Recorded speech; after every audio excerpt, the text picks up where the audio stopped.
Welcome back, everyone. I am very excited to show you my brand new to me 2000 BMW 740il. An E38, a big body. I have wanted one of these cars forever and ever, but they are so rotted up here in Canada. And the roller that you see of the car right now, it's taken quite a bit of work to get it to the point of actually trusting it for a 1-hour drive. So let me show you how we got here. This is how I bought the car. Aside from the style 231 wheels that I popped on it, this is exactly how I picked it up. I hated the headlights, but just about everything else was in great shape, including a brand new paint job in Cosmos Black Metallic with tobacco brown. I love this interior so much, and I can't wait to go through and do a full refresh. This car is high mileage, 260,000 kilometers on the car. However, I've reached that really bad point in BMW ownership where I've pulled so many engines and transmissions that kilometers don't mean much, and a fresh paint job really does. And this car had everything that I was hoping for, and that was ran, drove, no lights on the dash, beautiful paint that I can't wait to perfect, and everything else can be replaced. So, first things first, when I bought this car, terrible cooling leaks, and that's what we're going to work on today, is going through and getting this car to a point of reliability that I can take it out for long drives out to Toronto, hang out with friends, and not really have any concerns. But we're talking about a 23-year-old Bavarian here, so we've got some work to do. First thing I wanted to do with this car was do what you should do to any old BMW, and that's a cooling system. The only big downside to purchasing this car, I have no service records. So this is essentially a clean slate. Start from the beginning and just replace it all myself with good quality parts for the peace of mind. So I hopped around and ordered every single cooling related part that I could find, which was actually not too bad. It's not as easy as E36 shopping, but thankfully parts availability is pretty good for these M62s. First step to doing a water pump on one of these cars was just getting all of the air intake assembly out of the way. I was only able to order a few parts for this. Unfortunately, that was a little bit more difficult to find. So there's a 10mm nut that sits right down here and locks down into that little baffle for the air intake. A couple flatheads and the whole assembly comes off. I don't have the clutch fan tool, so I got a hammer and I got a 32mm socket.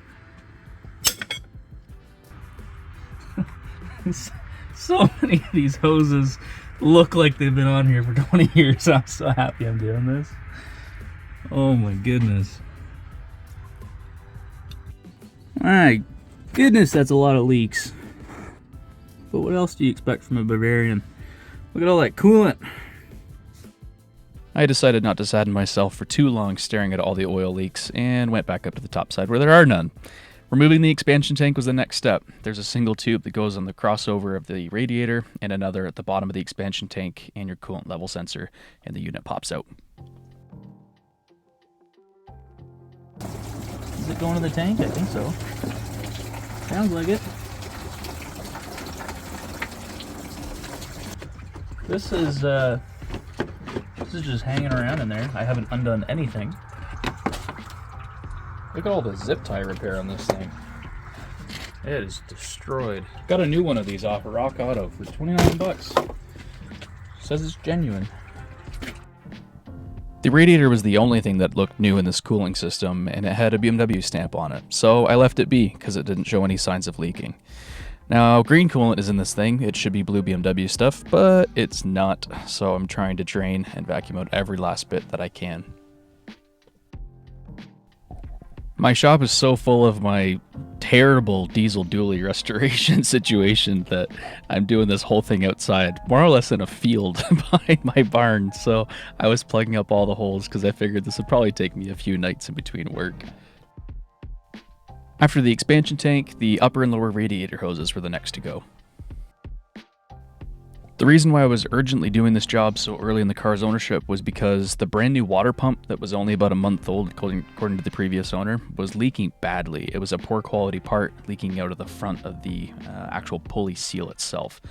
And the radiator hoses were the same situation, same brand, so I just threw all this stuff out. It was a generic, cheap CarQuest brand product and ordered all Mahle or equivalent genuine product for the car. Just pump right out of there. Look at this vacuum line. That is original for sure. Wow. Okay, what do now? Let's take the belt off. How do we do that? The tensioner on this M62 is really weird compared to M54, M52, or M50, all the stuff that I'm used to on E36s, because you actually set the tension by hand instead of just releasing a spring. So you have to undo these two 13 mils right above my hands right now, and as soon as you do that, all the pressure comes right off and the belt comes. It's kind of weird, but as soon as you do it once, it's really straightforward. The myriad of cooling hoses past this point gets really funky if you've never worked on one of these. I highly recommend you just pull up a diagram if you're going to do this job, because it starts to make a lot more sense, because it just looks like hoses are running in every which way and direction. It's a water-cooled alternator as well as being a water-cooled thermostat for trans fluid temperature control, as well as a few other things dancing around, and all of it's kind of stuffed behind the crank pulley and the water pump. So it's very overwhelming at first. So just pull up a diagram if you're going to do this job. It all starts to click, but hopefully I can help you here as well. What I'm removing right now is the hose that came off the bottom of the expansion tank that we just pulled out, that splits off and goes down to alternator, the trans thermostat, as well as the bottom of the water pump. The next step, I removed the water pump pulley and then discovered that I was sent the wrong water pump. Rock Auto failed me. They sent me an M60 water pump instead, which is the pre-facelift non-Vanos motor. So, quick little delay, and we were into the next day, and I actually managed to find a local parts store that had a new unit on the shelf by Gates, an OE provider for BMW. So we were back on track with a little more daylight.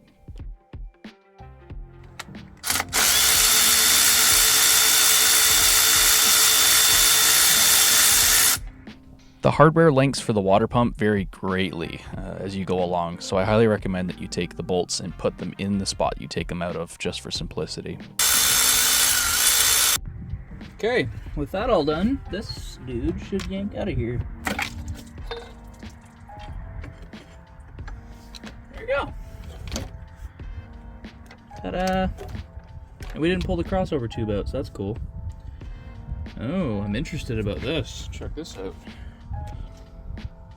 I bet you that was part of our problem. That does not look like it was replaced 2 months ago. Hard to tell about the big one. But that primarily looks rough. That's where it looked like it was leaking from. And now, to be certain that I don't mess this up, I just transfer my bolts over to the old water pump. Since it's sitting here, that's screwed in, that's gonna stay. Now, you know for sure, there will be no mistakes, no wrong screws, nothing cross-threaded. That can stay, because that's for the crossover tube retainer. And that's it. Excellent. Now, time to clean all of this, but since it's so wide open and there's so much access, I'm going to try to do this hard line that runs down to, I want to say alternator. Could be for the cooler too. I'm wrong. That is actually for the trans thermostat cooler, which we're actually going to do at a later point in this video, because this was a big learning curve, just trying to kind of figure out where all these hoses ran and what happened, and I did not want to get into any kind of transmission service. So at a later point, we're going to revisit this little area. I wish I'd had all the parts in one shot, but I didn't. What I'm pointing at, that is the trans cooler. So all of the trans fluid gets pumped through that, and that fluid is regulated its temperature based on engine coolant temperature. So it warms up quick and then regulates it. It's a bit complicated, but the drivability of the car is pretty impressive. So for now, we're going to do that little Y connector, which you can see makes a lot more sense now that that water pump is out of the way. This goes over to the expansion tank, and then the other end that dips down behind the crank hub and pulley, that we're going to service on later on.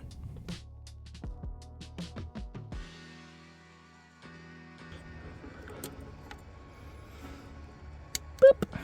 Man, quick connects are nice when you're reconnecting them. Yeah? Oh no. Need to do that lower tensioner for the seat belt, but I don't know how it tensions. This is like a great POV on the phone. Yeah. Man, it's just been me talking to myself in a field. I'm just gonna post it. We're gonna see what happens. Good, yeah, heck yeah. Why not? Ooh, I figured it out. Double cruisers. Uh-oh. Trouble. Oh, that tensioner's shot. It just stayed in position. Uh-oh. Not AC ideal. belt? The AC tensioner was several weeks out, so I tried to free this one up and actually got it to move a little bit and reinstalled the belt. Just torque everything. Apparently when you're doing this job, if you don't pull right, you can pull this crossover tube out of the back of the head. Oh my god, now the freaking And then the door. intake and coolant and everything. Dude. So that's not a great day. No. I'm just hearing that from them. Sploosh! Yeah. Say hi to the 3 YouTube people watching this, because you'll probably end up on this. Guys. Good luck fixing this. With the block all prepped for a new water pump, I got the new one ready and got the new thermostat inserted. I used lots of Reinzel Seal just to make sure there was no leaks, because every time I haven't used it, my stuff leaks. So I don't care if it's spec to the manual or not. It's the only thing that's been able to hold my 23-year-old cars together. So I just Reinzel Sealed everything within reason. Ooh. Fresh.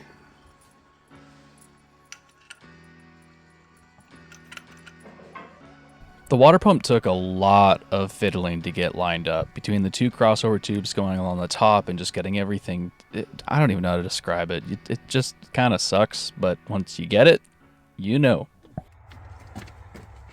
Oh, that was just sensual.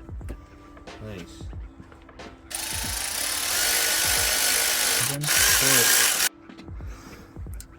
This all goes back together the way it came apart.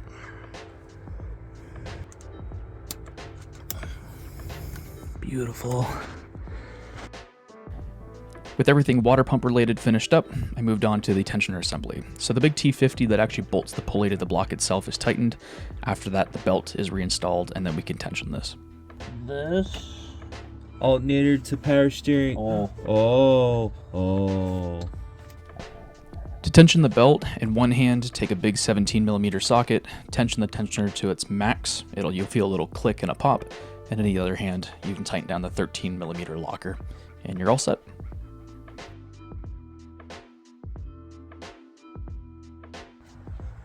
It's a new day. Actually, it's 3 days later. But we're back, and I'm ready for this job to be over. So, installing the secondary air pump crossover tube somewhere in this engine. This is a really fiddly job, especially if the crossover tube has been bent in any way. Be very, very, very patient and make sure you feel a positive pop. I actually had to go back after I'd started this engine because I heard a little leak from the exhaust manifold because I hadn't seated it properly. So do not use the little Allen keys to try to suction it in. This tube will pop into the headers properly as long as you install it in the correct way. So be very patient, and it is a very finicky little thing to do, but it's not too bad once you've done it once. That vacuum line that goes to the intake boot was completely rotted like you saw a few clips ago, so I made sure to replace that in the meantime too. Fittings like these, I'm just going to run some Scotch-Brite over, clean up any of the buildup, give things a fighting chance at sealing. Got ourselves OE lower radiator hose with temperature sender. There we go. Oh, that was satisfying. That was a good one. This is pretty self-explanatory. There you go. Give them a good little jiggle to get those clamps seated. There you go. Have a nice OE Male radiator shroud. I would highly recommend buying this if you know yours is original or if it looks original. It's $29 on Rock Auto. Pretty self-explanatory. This holds everything intact, most importantly your expansion tank, from slapping into your radiator fans. So it's the best $29 you'll probably spend during this whole procedure. Okay, don't panic. I forgot to press record, and I did not show you how I put the shroud in. It's extremely easy. You'll be fine. Next step, I need to click this little doodad in, which I'm fairly certain is broken. But I don't have a part to replace it, so we're just gonna go ahead and pretend this is fine. I don't even know how this goes in, honestly. Like that. Okay.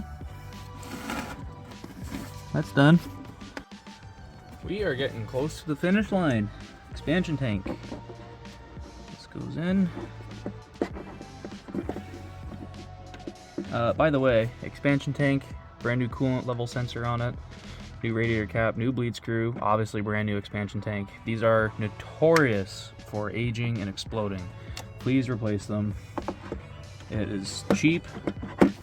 Make sure you buy genuine, because the amount of people that I know that did not buy genuine and it exploded a short time after, even the same day, I've heard.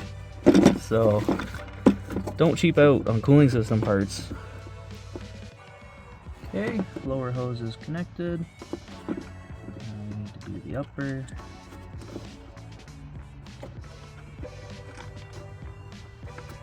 Wish I'd thought to buy one of these new. It's not the end of the world, but I didn't even see it listed when I was ordering parts. Oh. Nice click though. That's alright. Cool.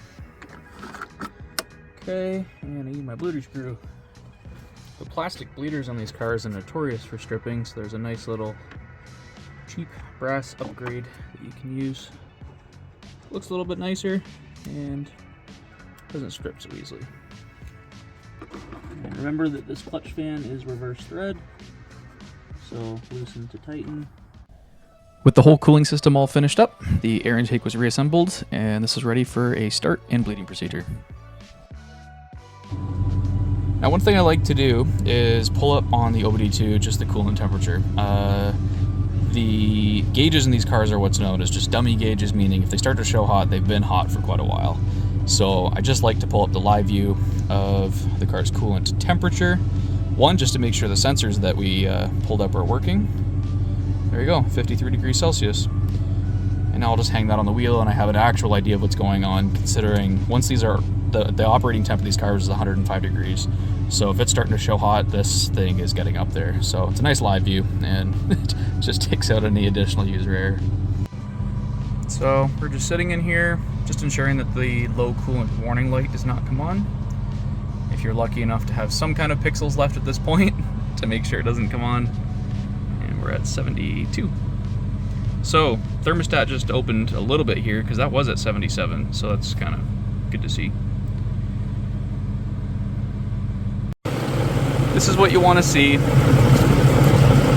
All these little air bubbles purging out of it. Makes a bit of a mess. Sprays coolant around. It's okay. Just keep watching the gauge. Okay, this has been running for a good little while and is all finished up. You need to remember that the boiling point of coolant is over the 105 degree mark of these thermostats, and its cooling is achieved by its pressure.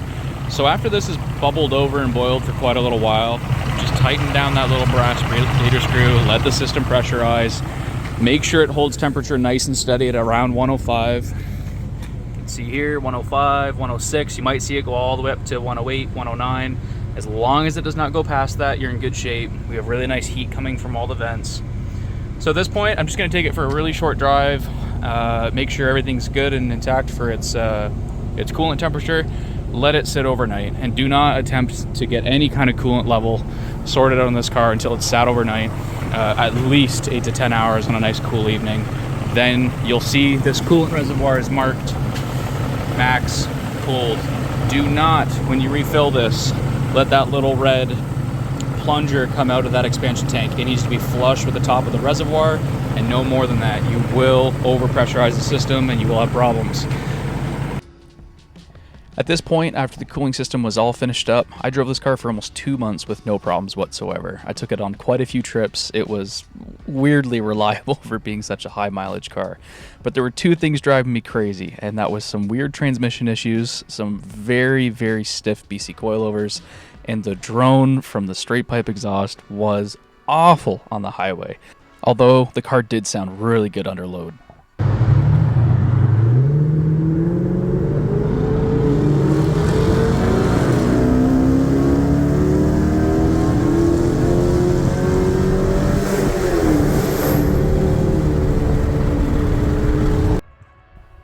Here was a warm startup before the exhaust modification.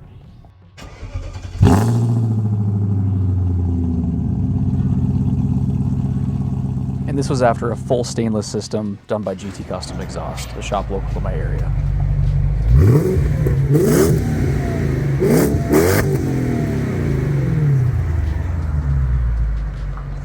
With all the drone gone and a nice deep German bark restored to this car, I found myself driving it more than ever.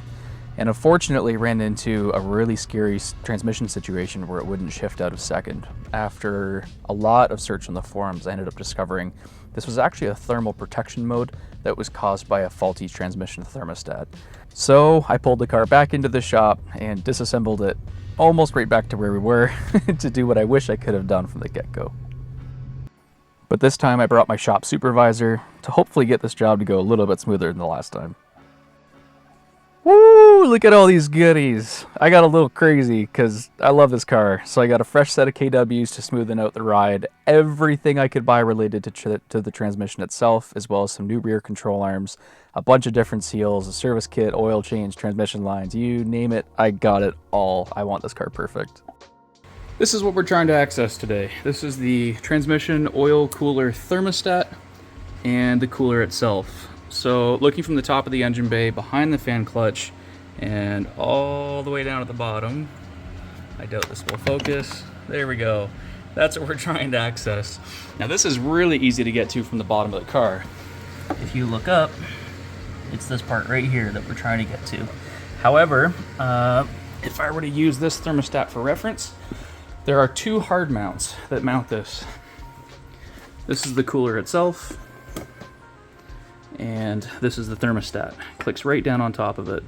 And the two hard mounts are the one at the back and the one at the top. I cannot find a single DIY online as to how to do this, but it seems pretty self-explanatory aside from access.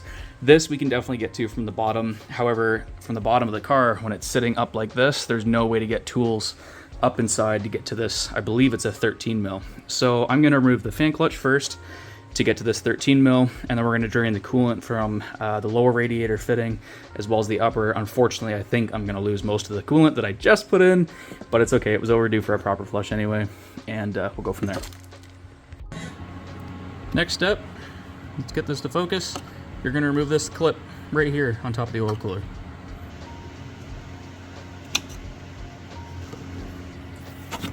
Ooh, that is toasty.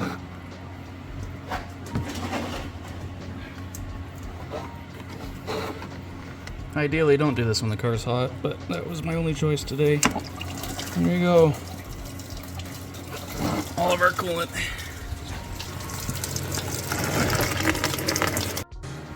Especially if you're going to reuse your lines, or if you work on these cars frequently, this $19 tool is really going to help you. It depresses the little quick connect on the line and allows you to pop it right off without any problems, and spray yourself in the meantime. But it's well worth 19 bucks.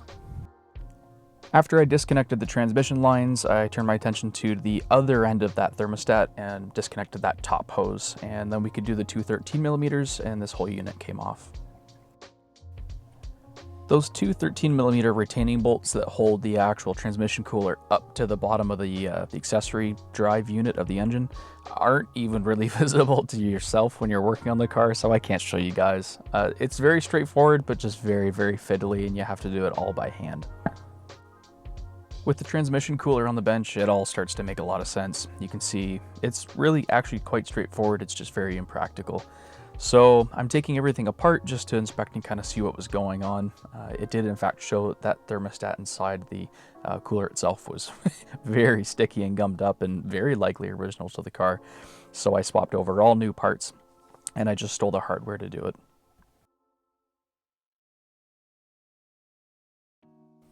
At this point, we're back at that little Y-splitter junction that we were looking at, and a steel tube goes all the way down and plugs into that thermostat. That's what we couldn't replace at the beginning of the video. So I disassembled a lot of the accessory drive. The water pump can stay in place, but almost everything else needs to move just to pull that tube out. And again, it's like everything else in the front of this car. Not hard, just very frustrating and annoying to work on.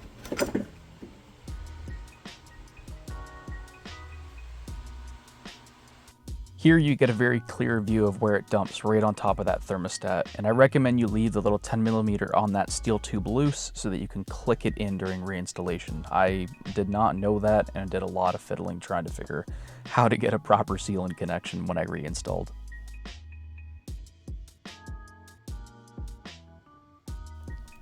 With everything put back together at the front and all the accessories back on, I went to the underside to drain the fluid, because I have new gaskets, new filters, and especially new fluid and lines for this car. This is rated as lifetime fluid, but look at that. That is not ready for another 23 years of use. So I ordered the exact spec Pentosil fluid, I believe it was called, which is what BMW used for these. And ultimately, if this transmission's on its way out, yes, there is a chance that we might accelerate that process by putting new fluid in, because it doesn't have all the clutch pack material. But ultimately, if you're going to have that problem, it's going to come anyway. So I figured, let's put some new fluid and see how this transmission behaves and take our chance.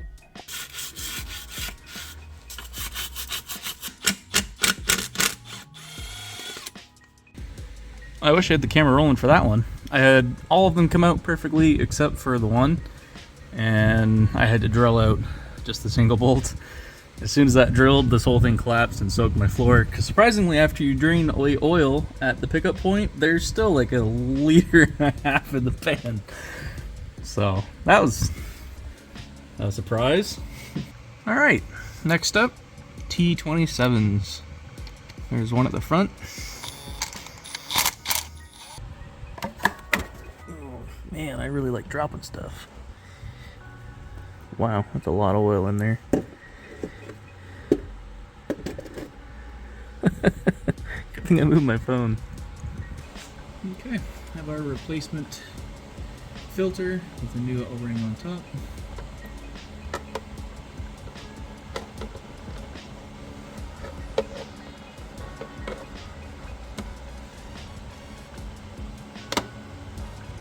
Clipped in there nicely.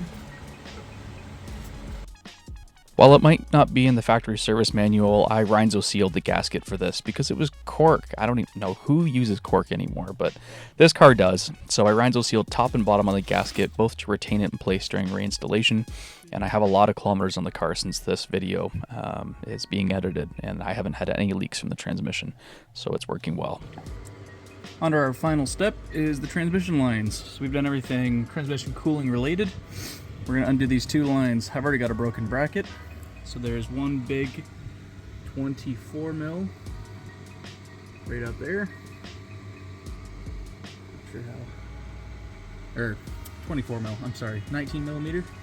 And the 24 mil is this big guy right here. So there's not a lot of light.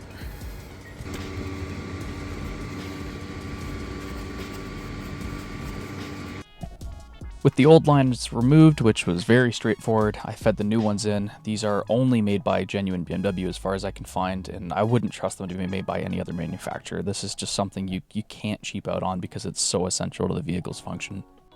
Because of the age of the car, so much of the wiring loom is aged and gone. So this wiring should have this nice plastic shroud on it, but it's all gone. So any wiring that I found, especially around the O2 sensors, I tried to re-loom just to protect it and give this car as much life as I could.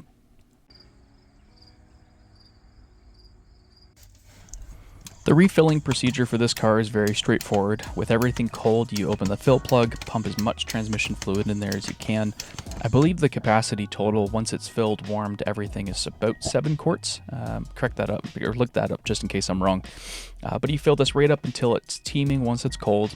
You start the vehicle up, and then I immediately turned it off just so that I could check the fluid level. and it drank a whole nother liter before I ever got the fluid warm. And after that, with a little thermal heat gun, you get the transmission fluid temperature up to about 30 degrees Celsius, run through the gears, and while it's running, fill it back up. And it took almost a whole nother liter after that. After it cooled down, I repeated that procedure one more time just to be sure, and probably got about another half liter in there, so it didn't hurt to be thorough. With that all finished up, I reinstalled the engine cover, put my KW coilovers on, which I'm not going to bore you with because you've seen 1,000 coilover install videos, took the car out on the road, and oh my goodness, what a difference. Just a total joy. It's like you're transported back to the year of 2000, you're a businessman in your new 7 Series, and it just rode beautifully. So worth the effort. It was very, very rewarding, especially after blowing up my other car. Something actually works. It was great. The real cherry on top, a set of work VS's. I have wanted a set of 3-piece wheels for as long as I've been into cars, but I've never had a car really worthy of a set of 3 pieces. So I got some nice 20x10 and 20x11s, popped them on the car, and that just finished it for me. I was ecstatic with how it turned out. I've always kind of obsessed and idolized these E38s, so to own this one is really, really cool. I actually used to own an E38 about 4 years ago, and I barely drove it because of how clapped it was. The only thing good about it was that there was no rust. So to have this car, which is a fairly pristine example, it's not a collector car by any way, shape, or form, but I've done just enough work that there's a good bit of pride in this, just driving it around and having such a really a sorted car. I mean, there's not a light on the dash, nothing bangs, knocks, anything. I've done about a 4-hour road trip with the car with no problems so far. It's just been such a joy to drive. So from the time that I videoed all of that cooling system overhaul, I've done a lot of little things to the car just to make sure it's perfect. New headlight lenses, all these tiny things. And man, what a car to own. It really does live up to the reputation these E38s have, is just this prowess of a 7 Series. And it's cool. I highly recommend, if you love these cars and have kind of obsessed over them, honestly, they live up to the hype. So I don't really know what to do now. Just keep picking away, keep the car kind of perfect and go through the interior. I want to do a headliner, do some brakes, all the little stuff just to go through. But man, it runs, it drives. What more can you ask for? Thank you so much for watching, guys. It's been really cool to share this with all of you. All the best on your projects, and thank you for all the support.